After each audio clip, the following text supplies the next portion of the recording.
All right then, our top focus. Because in the aftermath of that barbaric Pahalgam carnage that claimed 28 innocent lives, India is responding on every possible front, militarily, diplomatically, and now economically as well. Missile warnings, border tensions, and strategic bans. Here's a quick roundup of all the escalations that we're tracking for our viewers. First up, Pakistan has test-fired the Abdali missile system. This is a 450-kilometer range surface-to-surface missile, calling it a training launch. But India has called it a reckless provocation amid heightened tensions. Along the LOC, meanwhile, ceasefire violations by Pakistan has entered the 9th consecutive day. Villages in Kupwara, in Uri, in Akhnur, and now Shera remain on alert, with the Indian Army responding with full force.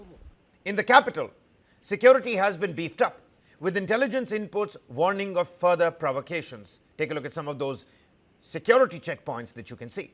On the other hand, Prime Minister Narendra Modi, in a joint address with the President of Angola, minced no words, saying terrorism is the biggest enemy of humanity and that India will take decisive action. Listen in to what the Prime Minister had to say.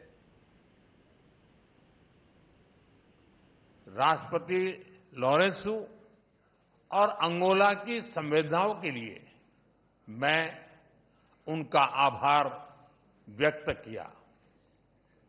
We are committed to take firm and decisive action against terrorists and those who support them. We thank Angola for their support in our fight against cross-border terrorism. Friends, 140 crore भारतीयों की ओर से मैं Angola को African union की अध्यक्षता के लिए शुभकामनाएं देता हूं. भारत और अफ्रीका के देशों ने कॉलोनियल रूल के खिलाफ एक सूर में आवाज उठाई थी, एक दूसरे को प्रेरित किया था. On the other hand, the Wagah-Attari border remains shut, and India has now formally banned all direct or indirect imports from Pakistan. Ships flying with the Pakistani flag are barred from Indian ports, and of course, vice versa, ships with Indian flags will not go to any Pakistan port. On the global stage, India is reportedly preparing to lobby the IMF and the World Bank to review their aid to Pakistan just ahead of the International Monetary Fund's key May 9th review of the same. Investigators have now also named 5 terrorists, including 3 Pakistani nationals linked directly to the Pahalgam killings. On the other hand, across the LOC, panic is quite evident. The POK administration is asking people to stock food for 2 months and has set up an emergency 1 billion fund, fearing further escalation. India is making it clear this isn't just a terror incident. This is, in fact, a turning point, ladies and gentlemen. Well, joining me here on the broadcast to speak more on this, Ambassador Jayant Das Gupta, former ambassador to WTO. Always a pleasure to have you with us. And Major General Sanjay Mestan, very warm welcome to you, General. General's a defense and strategic expert, especially when we're talking about the Union Territory of Jammu and Kashmir. I did want to, talk about the economical aspect first, Ambassador, and then come to General. Ambassador, we're looking at the trade ban today. And we're also looking at ostracizing Pakistan on the global stage, continuing to push these international domains of the World Bank and the IMF. That key 9th May review meet and the extension of the fund is something that is definitely under scrutiny and under tight lens. How do we look at these developments, these movements? Ships from Pakistan won't come here. Indian ships won't go there. Can you help the viewers understand where does the bilateral trade stand? It has dwindled over the years, but today, does it have any sort of negative implications for us at least? I don't think Pakistan is a strong exporter to India. According to the official figures, in 2024, I think their exports were less than $500,000. Whereas ours was in the region of between 450 to about $500 million. So there is a huge difference between what we export and what they export to us. Amongst the primary items that we export to them are pharmaceuticals, petroleum products, organic chemicals, and a host of other things. On the other hand, Pakistan's exports to India are quite limited in their range and scope. But having said that, I must say that a lot of trade takes place through Dubai mainly and other ports like perhaps Singapore as well, emanating from the southern part of India. So it is not actually captured in by way of India-Pakistan trade. So a lot of it goes under the radar. So actual trade might be much more than what comes out uh, in the statistics. So that is there. But Pakistan is not a major trading partner for us because it does not extend MFN to us. It has suspended all trading activities, barring a short list of products. When, for instance, it falls short of live animals, vegetables, cereals, etc., it opens its borders at Attari Wagah and then it asks us to export. So that is the kind of thing. It has been going off and on for quite some time. So it's not really going to matter very much. What is most important is the message that India is sending across. That it is Right. a multiple front effort on the part of India. No, certainly, militarily, diplomatically, and of course, economically. I mentioned that, in the discussion intro as well. General Meston, let me quickly come to you. Pakistan has violated the ceasefire for the 9th day in a row. It has conducted a missile drill that certainly has to be looked at as a provocation as well. Those Abdali missile visuals, 450-kilometer range. How does this impact the escalation of tensions that we're looking at the border points as well? General, over to you. Kabir, firstly, from the strategic point of view, I think offense is the best form of defense. And so far, in the last few years, Pakistan has always been on the offensive, and that offensive is terrorism, and we have been just responding. I think now India is on an offensive, and that should be a stated strategy. And we have rightfully launched the political offensive by the Prime Minister's statement, very, very clear. There is the economic offensive, the diplomatic offensive, and also, of course, economic. When I say it also implies the Indus Water Treaty, holding it in abeyance. And last and least is the military option, which we have, which will be decided at the time and own choosing. That is up to us. I will just mention a point on trade. Ambassador is very right. However, I would also like to state that Indian money should not be used to shed Indian blood. That is a very, very important point. I'll just give you a case in point. What happens is, since Ambassador mentioned Dubai, UAE, and of course Middle East, a lot of our Indian exporters are sending items to Dubai, oblique UAE, oblique to most of these countries in Middle East, and from there, Pakistanis are buying it, or they're trading with Indian traders. Now, what I'm trying to highlight is a very, very important fact which needs to be understood. What is happening is many Pakistanis, under fictitious company names, have opened companies, got them registered also, and actually they have not opened any account or something in the banks. Many Indian traders, you would have been aware, I think 3 or 4 years back, so many rice shipments were sent. They were all Pakistanis. They gave a check also. Those checks were all, fake checks because they didn't have an account. So, so the lot of our traders' money has gone. And the Pakistanis who open these so-called fraud fictitious companies, they run away, and the Indian traders don't get their money back ever. So this has been happening, whether it is vegetables, whether it is fruits, whether it is pulses, whether it is rice. Yep. And I think the government of India should instruct all traders, and including, I think we need to be talking to Dubai and with the embassy base there, that there should be only proper registered companies. And first, if it is a Pakistani company, as it is, we should not do any trade. So that Indian money is which they are acquiring it through cheating are Indian traders, and they are using it to fund terrorism and shedding Indian blood. Now, coming on to your question, see, Pakistan is trying to provocate. It suits us. Exactly, that suits us because since the day one, they have been telling we will, provocations are, we will use nuclear. we have not kept it in a showcase. We will do this. We can do that. This is our, every possible statements they are making. They are actually, when you make statements and when you do all these provocative actions, like testing of this missile, nuclear threat, these are all provocative statements and we should take them as hollow. Final test of these people is, when it comes to action on ground, 1971 war clearly reflects.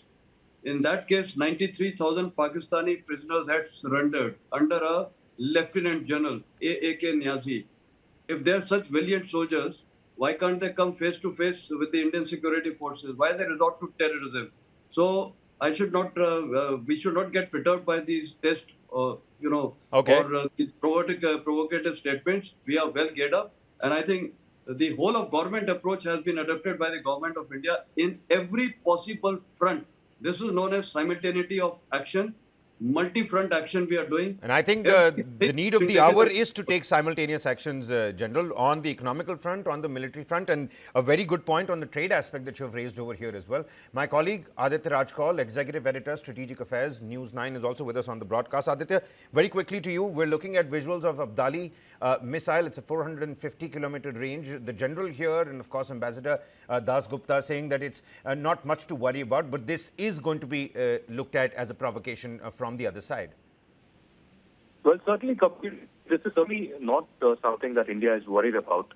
But at a time when, India and Pakistan tensions are at its peak because of Pakistan's provocation, Pakistan's terror attack in Pahalgam, this is a major provocation coming in. It's a reckless and a blatant act of provocation by the Pakistanis.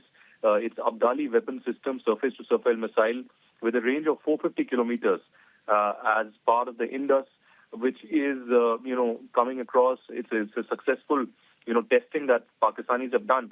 If you remember yesterday, just about 20 hours back, TV9 network was the first to put out that Pakistan is preparing to test fire surface-to-surface ballistic missiles soon. And this, under the current volatile conditions between India and Pakistan, is a blatant yet reckless act of provocation and a dangerous escalation in its hostile campaign against India. That's how the Indian government is going to view this. We'll have to wait and watch whether Indian government releases a statement against Pakistan on this. But India has been monitoring the activities very, very closely from the Pakistani side of how the military build-up has happened, how even General Asim Munir visited Jhelum near the India-Pakistan border at the Tahla testing range and tried to motivate the Pakistani army forces. But at this moment, India is taking every non-kinetic step, non-lethal step under the domain of diplomacy, economic measures, connectivity, etc., to completely choke Pakistan, completely make them understand that this is not done, and whatever they have been doing economically to gain money from India's user base or connectivity with India will end immediately. Be it, their actors and actresses, having YouTube and Instagram accounts with massive following from India, or perhaps even the shipping line or the postal line and the airspace with India, which has already been suspended and banned for them. So it's a critical time in the India-Pakistan relations as of now. But before any kinetic step, India is ensuring that a whole-of-government approach will be there, and every trade option or every agreement with Pakistan is at least put to null and void. All right, Aditya Rajkaul with the latest details. Many thanks, Aditya. We're going to keep coming back to you as and when you have more for our viewers here. But again, Ambassador Das Gupta, picking up where you left us, I'm talking about deterrence on the economical level. Pakistan's economy is under severe stress. We've been talking about the forex reserves for almost about 12 months now. And with FATF, grey list, the IMF, the World Bank, all these extensions under, of course, scrutiny and lens. Is this a meaningful deterrent against state-sponsored terrorism, something that we're trying to nip right at its bud? Is it a good move? I would think so. I think we have a number of options, but moving against the most vulnerable aspects of the Pakistan economy, which is that they are being bailed out from time to time with IMF largesse. And mind you, the two other major benefactors of Pakistan are Saudi Arabia and China. They keep giving, doling out money to Pakistan. But of late, for the past 2 years or so, they have also said that first you go sort out your problems with the IMF, get the next tranche sanctioned and released, then only we will disburse further amounts to you. So if we hit at the IMF facility, which has been getting extended to Pakistan, that would automatically also slow down the flow of funds from China as well as from Saudi Arabia. And of course, diplomatically, we are also doing our own, bit in terms of approaching Saudi Arabia. And I'm sure the government would have done it with respect to China as well. So that is one thing. The second thing is that this terror funding, and from all the reports that have come out, it is very clear that one of the Lashkar-e-Toiba fronts was definitely involved in the attacks. Yep. Though it first took the responsibility and claimed the victory, later on it retracted. I think the Pakistani establishment, the deep state, would have realized that this would go against the government. So they made a retraction. But all said and done, it is very clear that it is the Pakistan deep state, the ISI, the Lashkar-e-Taiba, and its frontmen who have engineered this whole thing. So FATF, how did the money flow? FATF, I think, will have to take a fresh look.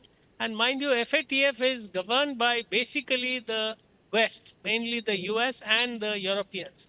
So if they decide that it should again be put on the grey list at least, if not the black list at some point of time in future, that would be a very serious attack on the terrorist network infrastructure that Pakistan nurtures and lets loose at its enemies. It exports it, it nurtures it, and then it exports it, Ambassador. Missile warnings, border tensions, and strategic bans. We're taking a look at the quick roundup of all the escalations. With me here on the broadcast is Ambassador Jayant Das Gupta, former ambassador to WTO, and Major General Sanjay Mestan. They both continue to be with us. General Mestan, very quickly, tell the viewers how the Indian response is shaping up. Why no kinetic response so far? Are we trying to avoid the Munir's trap? Is this going to be something big, something different, or is it going to be a protracted response? Obviously, with Balakot, Pakistani behavior hasn't really changed. Kabir, firstly, the Indian response is already, Indian offensive has already commenced. The fact that diplomatic, economic, Indus water, political, all these are part of offense. So that is already commenced. It's not only that once the military goes in, then the offense starts. It's already started. Next is even military. As on date, the armed forces, we are doing posturing. We have deployed ships on the sea, on the Arabian Sea. We have Air Force is carrying out exercises. Army is doing its necessary drills, deployment. So all this is of a part of offensive strategy. Now, many people feel that, India has already lost surprise. Many senior defense analysts have also stated, I'm not of the view, we have not lost surprise. Firstly, surprise and deception is one of the basic principles of war. And the fact that we are doing posturing, every day, each day, something is happening against Pakistan. Like today, this maneuver, this is also a maneuver of, finishing off export and import with Pakistan. This is also a maneuver. So imagine the state of the enemy's mind, Asif Munir's mind. He would be thoroughly confused, and our intent in war, the wars are found in the minds of the enemy. So therefore, intent being paralyze his decision making, confuse him, so that when he sees multi-pronged approaches coming, it's not the military offensive, everything happening each day. Indus Water Treaty has just been announced. The repercussions will be quite late. But see the fear panic. So this is part of our strategy. This is part of surprise and deception. So all this, we are achieving our objectives. And now in what form the offensive can go, that I'm quite sure, as a responsible military veteran, this is best left to the Indian armed forces, the CDS and the 3 service chiefs. I'm sure they will take absolutely, General. I mean, at any point in time, if you think this is warmongering on News9, you can absolutely strike it down. The idea was to ask you the right questions of what people are trying to ask out there as well. They wouldn't necessarily understand, which is why your expertise is absolutely important at this point in time. Before we wrap up this segment, Ambassador, I'm going to quickly come to you. From your own experience at the WTO, how isolated is Pakistan on the global stage? With India's posturing, do you think now heads are turning the right way and in India's favor? Pakistan doesn't have a major say at the WTO because it doesn't import much. The last year's imports, last figures of imports are only about $55 billion or $56 billion. And it exports only about $30 billion worth. So it is, inconsequential in terms of global trade. But Pakistan has a nuisance value, especially at the WTO. What it does is, it acts as a kind of an information gatherer, especially in developing country meetings, and then it goes and leaks it to the Western powers to facilitate their, negotiating strategies and to help them in attaining their objectives. Because Pakistan, really speaking, doesn't have much of a stake in the global trade at this juncture. It is, truly speaking, a failed state with just textiles and clothing and a few items like that, accounting for a major part of this $30 billion export basket that it has. Well, those are again pertinent points that you raised there. Gentlemen, I think we're going to leave it there. But like General Mestan put it, offense doesn't really begin when you see the military fatigues on the war ground. I think that has begun. And Ambassador put it quite rightly that it doesn't matter us very much that this trade has, completely come to a grinding halt. But the message is loud and clear and it goes a long, long way. On that note, Ambassador Dasgupta and General Mestan, many thanks for joining News 9 yet again and helping put things into perspective.